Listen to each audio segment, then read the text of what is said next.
So when we're thinking about how markets solve, a critical piece of this is, what is that problem exactly? How do we define that quantity or that exposure that we're now needing to mitigate, to manage? If you can measure it, you can manage it. That's exactly what's taking place here in really creating that bedrock or fundamentals of what that net zero picture looks like. Welcome to Smarter Markets, a weekly podcast featuring the icons and entrepreneurs of technology, commodities, and finance, ranting on the inadequacies of our systems and riffing on ideas for how to solve them. Together, we examine the questions: are we facing a crisis of information or a crisis of trust? And will building smarter markets be the antidote? This episode is brought to you in part by Abax Exchange, where trading in centrally cleared, physically deliverable LNG and carbon futures contracts is now underway. Ready for smarter markets? Welcome back to our Summer Playlist 2024 on Smarter Markets. I'm Dave Greeley, Chief Economist at Abax Technologies. Our guest today is Hannah Hauman, Global Head of Carbon Trading at Trafigura. We'll be discussing how seemingly separate EU regulations on corporate green claims and reporting are coming together to create a new defining of net zero and a new approach to driving corporate climate action. Hello, Hannah. Welcome back to Smarter Markets. Hi, Dave. Great to be back. Well, I've been looking forward to having you back on the podcast. Thanks for being here.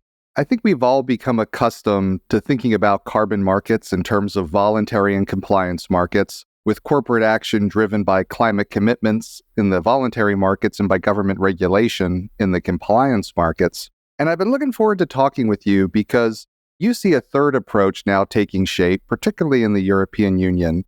And you see this approach taking shape through the combined effect of seemingly separate climate regulations, addressing issues like corporate sustainability reporting, the certification of carbon removals reductions, and corporate green claims. More specifically, these include the EU Corporate Sustainability Reporting Directive, the CSRD, and the EU Carbon Removals and Carbon Farming Certification, CRCF regulation, and the Green Claims Directive. And I want to dive into each of these with you. But first, could you start us off by giving us a roadmap so that we can understand how these types of regulation could come together to create, in your view, the first regulatory defining of net zero? So as you said, we'll talk a lot about Europe today, but in reality, this is a trend that we're seeing playing out globally. Specifically, that governments are increasing their pace on legislation, quite ironically, as corporates are starting to slow the pace on their side. So what we're now seeing is really the inflection point as that government policy is now actually conforming into policy, legislation, and ultimately law. And these really take different kind of forms and shapes, and you mentioned a few of those. But the way to think about the overarching framework and how they work together is we have elements like CSRD, which is really talking about carbon accounting. We have the CRCF, which is talking about carbon removals or the quality of what a net and net zero looks like. And then finally, the EU green claims, which is exactly what it sounds like, talking about how companies actually account for their emissions reporting, how they communicate this to investors and consumers alike. And so let's dive into those details. Let's start with the CSRD. What does that require and why is it important? So the CSRD is a very large piece of disclosure legislation that my technical colleagues could go on and on about in terms of the intricacies. But in short, what it is a mandatory reporting requirement for corporate emissions accounting for scopes 1, 2, and 3. This also requires reporting on how companies are set up to meet their targets, what are the risks to achieving those targets, and then what does that look like as they progress into 2030 and net zero. So in short, what this is really looking at is this is now regulating corporate emissions accounting akin to financial reporting for much greater transparency and visibility, and importantly, standardization of these processes across industry. Yeah, and from a U.S. perspective, I think it automatically, in my mind, recalls the memories of Dodd-Frank. And when you start to put the weight of financial reporting onto sustainability reporting, which started off a number of years ago, people often viewed it skeptically as kind of a marketing effort as opposed to a real disclosure. So what does it mean for a corporation to have its emissions reporting, accounting, and claims being written into that financial reporting? And how do you see it affecting corporate climate behavior? So I love the Dodd-Frank analogy and think it's exactly on point. And with regards to sustainability, what we've typically seen is that target setting corporate sustainability reports has really kind of begun and ended in the ESG ivory tower. And what this is now changing is this is now bringing it into investor claims, financial claims. This is now actually putting it at the heart of business, which now really allows companies to make a much greater cultural change towards competing on these metrics. So now we're involving the CFO's office, the Treasury's office, now the commercial business lines, which changes this from, I would say, an overall high-level target to now a core aspect of how companies do business and how companies compete, be that for investment dollars, for financing, for customers in the future. So really changes the specter on what business as usual looks like. It's interesting you say it changes how companies compete. Could you give an example of that? Absolutely. So we see, I would say, a lot in the media about things like sustainability-linked financing, lower carbon kind of product alternatives. But the reality is that very few of these are standardized approaches today, and I would say are more experimental by producers or by banks to really be able to begin to reward decarbonization efforts. What this now changes is we're no longer calling things, quote unquote, low carbon or generally sustainable. We're now increasingly standardizing the metrics on how companies can compete for those extra 5 basis points from their finance banks, for example. When we're looking at it from an investor perspective, again, we're now increasingly objectifying those metrics and really allowing companies to, again, use this as a mode of offense and not necessarily just defense. So is the EU alone in putting sustainability reporting into financial behavior, or are other countries following suit? So the EU is definitely first, but absolutely not alone. We are seeing other countries ratifying their own version of CSRD. So places like the UK, Singapore, Australia, even China, that are all really kind of putting their own spin on these requirements, but at their core are requiring regulated reporting of emissions accounting for corporates, and then with increasing inclusion of Scope 3 emissions as well, related to company supply chains. And I wanted to turn to, as you said, putting the net in net zero. The second piece of regulation, you mentioned the EU carbon removals and farming certification, the CRCF regulation. How does that put the net in net zero? The CRCF, and again, if we kind of bring it back to the frame of if CSRD is the accounting, we're now defining the quality of what that net in net zero means. So the CRCF is an EU mandated and administered program, which is now the first ever EU-wide metric on how to define, certify, monitor, and issue carbon removals in Europe. And why that's important is, again, you now have an EU-registered body that is administering the scheme, defining its protocols, and defining what materially is a net or removal within the scheme. So this is getting down into when is a ton a ton. How does it get into that question of when a ton reduced or removed counts as a ton emitted? So this is not surprisingly a key point of the debate at the moment. They are currently in the task forces and really working to define exactly how rules should translate across different methodologies. What we do know now is that we will have engineered removals, so things like direct air capture, and we will also have nature-based removals. So things like forestry or soil carbon or carbon farming will also be a part of this. What's not clear yet is how the different rules will apply to these different forms of carbon removal. So very similar to, let's say, even fossil emissions. We account for methane emissions differently than how we account for carbon dioxide emissions. They have different durations, they have different materiality on its environmental impacts, and removals are no different. So we need those amendments and adjustments for those protocols that ensure that we have that like for like. Even beyond that, we're also now talking about how do we account for a fossil-based emission versus a biogenic emission, and how does that impact the equivalent removal that is required to ensure that kind of like for like accounting. So again, there's a lot of working groups and a lot of scientific bodies tackling this problem right now, but their current approach is meant to be publishing in the next 12 to 18 months on what that definitive protocol is for those different types of activities. And I wanted to ask you, how does that work that these groups are doing build upon or align with a lot of the work that's happened in the voluntary carbon markets? So, for example, do you see certain methodologies that have been developed in the voluntary carbon market side, many of which, went back to the CDM days and evolved? Do you see those being picked out as appropriate, or are they kind of starting more blank sheet of paper? So without trying to read too many minds and project onto the regulators, I would guess it's going to be a mix of both. So some of these technologies are in fact brand new. So direct air capture is very nascent today, but will be a large source of removals in the future. And that requires its own scientific studies and protocols that have never existed in any form. In other instances, we might be able to borrow infrastructure from the previous versions of the CDM and the voluntary market around what is kind of the best versions of a forestry methodology and how do we best adapt that to regulation. So I think if you look at the working group, it's no surprise that you'll have a lot of leading industry experts from both regulatory crediting as well as voluntary crediting schemes that are really working to approach exactly that. What is the right blend? How do you take the best of what's available and improve upon it further with the best technology we have now?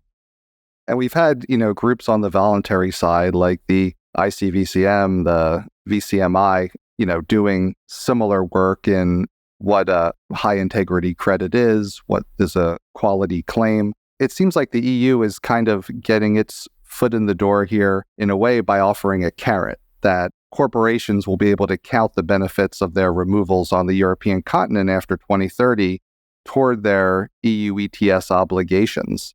And of course, following the bad experience Europe had with the clean development mechanism under the Kyoto Protocol, Europe's generally been, in my view, loath to allow outside credits into its trading scheme. Why do you think the EU's offering this carrot now? Because it seems like a pretty big deal that they'll be offering these potential outside emissions credits to be used. So first, I would think about it in a slightly different way. It's maybe not necessarily a carrot for corporations to avoid paying EU ETS, for example, and it's much more of a price signal to signify investment in carbon removals on the continent. So this goes far beyond a corporate really looking to mitigate cost. This is really about how does Europe meet its net zero goals on the continent and drive capital investment to those places that's required. So we're now creating a secondary supply source potentially alongside the government auctions if they are to allow this to be included in the EU ETS. The second piece of this is, why is this different from the CDM days? And I think it's really important to look at what is the design and what is the intent. So if you look at previously in Europe, there was a period where you could import credits from international sources. These were often renewable energy projects. And what happened was the design and intent of that program was really to drive climate finance internationally, but not necessarily to need to export on the other side.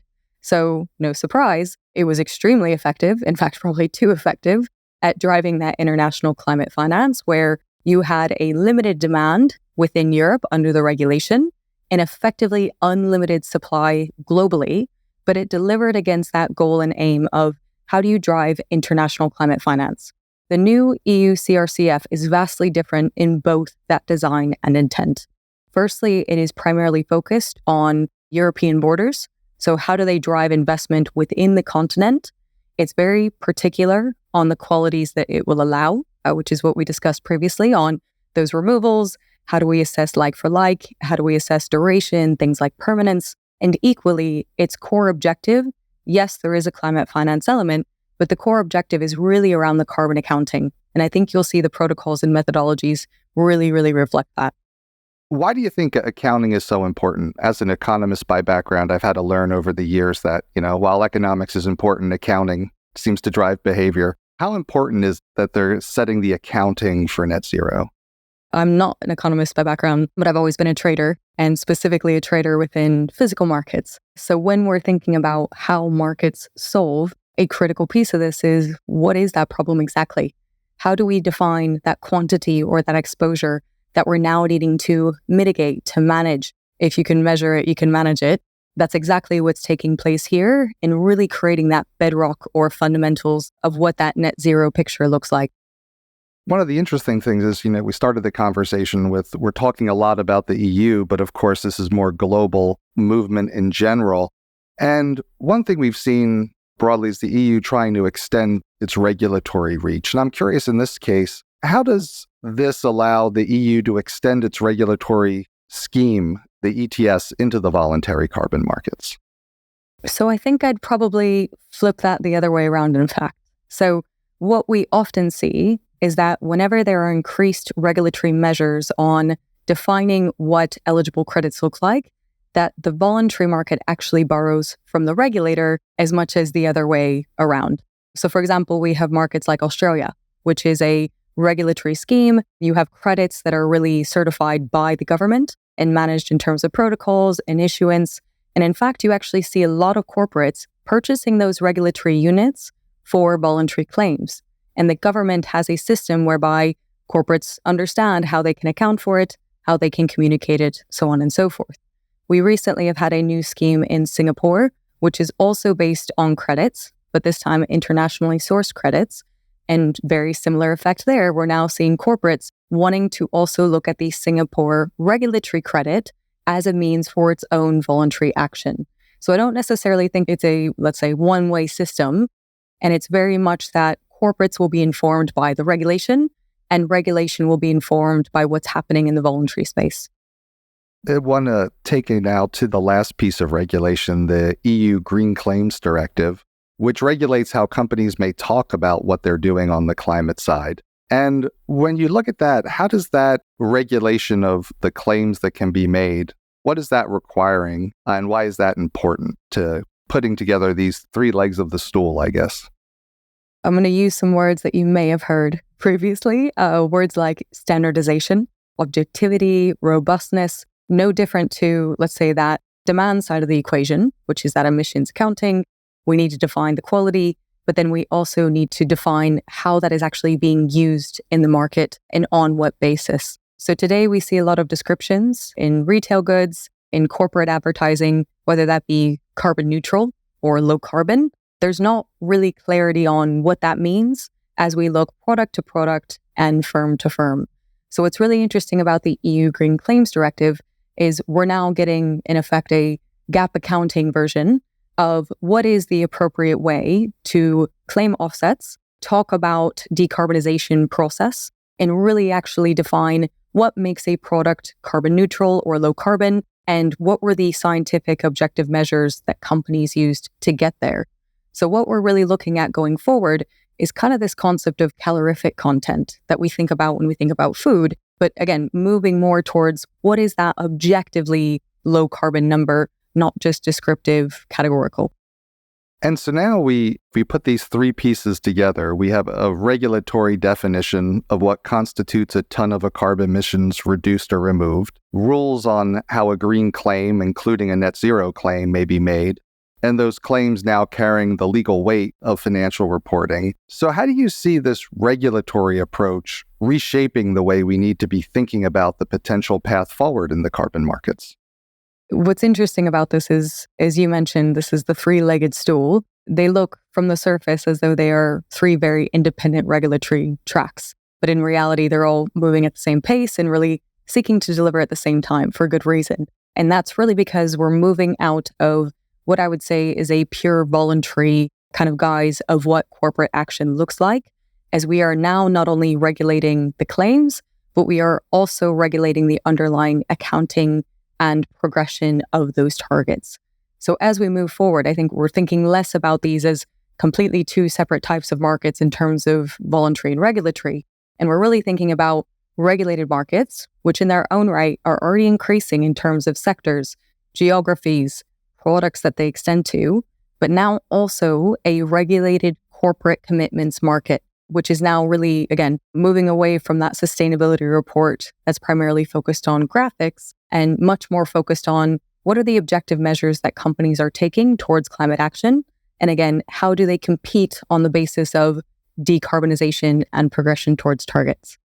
It's interesting because I think for a long time, many of us have been looking for a way of, do the voluntary markets and the compliance markets become one market at some point? And how's that going to happen? Is it full-scale compliance markets developing, as Paris Agreement gets more and more operationalized and the VCM withering away? Is it that they come together somehow through the Article 6?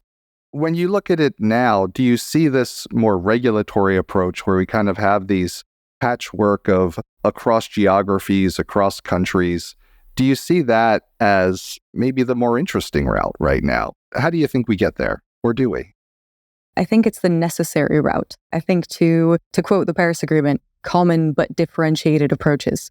Because the reality is that different countries, but even different sectors, are on very different trajectories to meeting those net zero paths. So when we think about, let's say, convergence of voluntary into regulatory, I always think that's a bit of a misnomer, because the reality is that regulatory markets aren't even homogenous, and they reflect their own set of circumstances and their own levers that they're trying to pull when it comes to how you price carbon and how you direct private sector investment into carbon reductions and carbon removals. So I think the more likely approach is that we will continue to see, let's say, overlapping but slightly divergent policies around the globe that are really moving towards, I would say, the same singular goal, which is out there on the horizon at 2050, but in reality will look very different on different timescales. So 2025, we'll see a lot more divergence than we will in 2045, for example, as we have a lot of different players on different starting points with different technology available and equally different abilities to pay. As you said, you're a trader. How do you think about it with these different regulations coming in on different timescales? When you look at the markets, how do you look at it in terms of opportunities and risks that are out there now? So there's certainly a lot of both, especially in markets where we are policy driven. So this is a great thing because that means that we're generally moving at the speed of what the latest technology allows, but it also means that long-term investments can be challenging, are subject to what we call pen stroke fundamentals. So if a legislator changes tomorrow, that might now change the paradigm in how you're operating. But that's the reality of these markets, and they're meant to kind of continuously evolve. What we do see from our customers is that this also just presents a lot of inherent risk, a lot of unknowns, especially when we are trying to make plans for 2030, for 2050. So we really work with a lot of clients across a lot of geographies that have these overlapping exposures, that have, let's say, very different exposures depending on which asset or which region we're looking at, and are really looking for how can they reduce that risk, how can they increase that surety, and ultimately get along with moving down kind of their targets. And thinking across different areas with different pen stroke risks, one thing that's been interesting to me is we've been discussing EU regulations and directives, but then what does it mean for the rest of the world? You mentioned a number of countries are adopting similar regulations and sometimes similar approaches. But I was wondering also, are there lessons from the EU's Carbon Border Adjustment Mechanism, CBAM, about the ability of Europe to, in effect, export its carbon price and regulatory reach to the rest of the world? How do you see that, the ability of EU to kind of get others beyond its borders to be exposed to this carbon price in a way through these regulatory mechanisms? So I think this has been probably the largest catalyst in global regulation, certainly this year, and I'm sure will extend over the next few. Europe's CBAM, or its carbon border tax, is effectively pricing on imports the same price on carbon as what it is holding its domestic installations to. And that, in effect, is quote unquote exporting its price, unless the country of origin is also pricing carbon at an equivalent level. So what this now means is Europe's obviously protecting its long-term ambitions and protecting its domestic manufacturing. But equally, what we're now seeing is countries elsewhere now preparing for their own domestic regulatory schemes, as they would much rather have those carbon revenues domestically versus surrendering to the EU. So this looks like expansions of existing schemes, places like China, for example, overhauls in Australia, new schemes in Japan and Korea, and also brand new domestic schemes altogether. So places like India, South Africa, Brazil, that really are exposed to this carbon border tax and would much rather be collecting those carbon price revenues at origin. So that is extremely catalytic, and we're seeing a lot of legislative advancement on the back of that, and really for that kind of 2026 timing when the EU CBAM comes into play. The analogy here with CSRD is actually very similar. So first, CSRD requires not only Scope 1 and 2 reporting, but also Scope 3 or supply chain emissions. So this now effectively entraps global operations that are related to those supply chains in terms of this disclosure and reporting requirement. Further, in terms of the companies that are actually obligated under CSRD, it is not just EU-listed companies. It's not even just EU-incorporated entities. It is anyone who sells products in the EU in terms of its final reporting requirements. So this is now, again, just exporting this obligation and this disclosure requirement globally. And generally what we see is that Europe is first, but others are not so far behind. So while this is a very large piece of European legislation, in reality, we see this as a new global regulatory framework. Yeah, and you mentioned earlier that, you manage what you measure, and it seems like the path is we're going to force you to measure it. Once you're measuring it and reporting it, then you're going to manage it. And I guess maybe to finish off, one thing I was curious about is these are very detailed, specific pieces of legislation. And I'm curious for people who are trying to stay on top of how carbon markets are developing, how do you approach it? How do you look through the lists of acronyms that are coming out, the policies, the directives, and kind of see through those individual dots to kind of get the pointillist picture, like an impressionist painting? How do you step back and start to get a sense of how the big picture is developing? That's a great question. I like the impressionist analogies. I think that's very accurate. So I think the simple answer is if you are reading about this in your spare time, it can be extremely difficult. I think in these markets and in regulatory advancements generally, there's a lot more noise in there as signal. But equally, you kind of have to take it all in to be able to distinguish one from the other. I think one of the benefits that we have is we're steeped in context. Whether we like it or not, you are constantly swirling with what regulators are saying in different parts of the world, how policy is impacting your customers, your own operations, how you're preparing for your own business. So it's a lot to keep track of. But I think maybe to use your earlier analogy of Dodd-Frank, at the time, it seemed terribly complex and impossible. And I remember, the technicalities and the working groups that we went through at the time to be able to prepare. And now it's every day and it's commonplace. And it's just a part of how we do business. And I think that's the reality of what's coming when it comes to this enhanced level of climate disclosure and regulation. For now, it's a lot of noise, not a lot of signal. But going forward, I really think it's going to be redefining what that business as usual looks like. And so it's going to be hard for some of us to keep up just by reading a couple books on our summer beach reading list. You're steeped in it all the time. I imagine your reading list might be something other than carbon markets, but I don't know. So I'll ask you because for our summer playlist series, it's become a tradition to ask each of our guests what's on their personal beach reading list this summer. So before I let you go, I wanted to ask you, what are you reading this summer, Hannah? So not planned at all, but very much aligned with that previous question, how to focus on the signal over the noise. Actually rereading 2 books at the moment, Atomic Habits and Essentialism, but all about how to focus on less, but better. Thanks again to Hannah Hauman, Global Head of Carbon Trading at Trafigura. We hope you enjoyed the episode. We'll be back next week with another episode of our Summer Playlist 2024. We hope you'll join us. This episode was brought to you in part by Abax Exchange, where trading in centrally cleared, physically deliverable LNG and carbon futures contracts is now underway. Ready for smarter markets? Contact us at onboarding@abax.exchange. That concludes this week's episode of Smarter Markets by Abax. For episode transcripts and additional episode information, including research, editorial, and video content, please visit smartermarkets.media. Please help more people discover the podcast by leaving a review on Apple Podcast, Spotify, YouTube, or your favorite podcast platform. Smarter Markets is presented for informational and entertainment purposes only.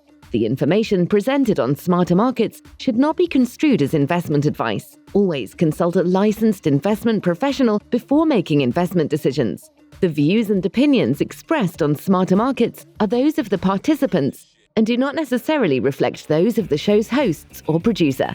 Smarter Markets, its hosts, guests, employees, and producer, Abax Technologies, shall not be held liable for losses resulting from investment decisions based on informational viewpoints presented on Smarter Markets. Thank you for listening, and please join us again next week.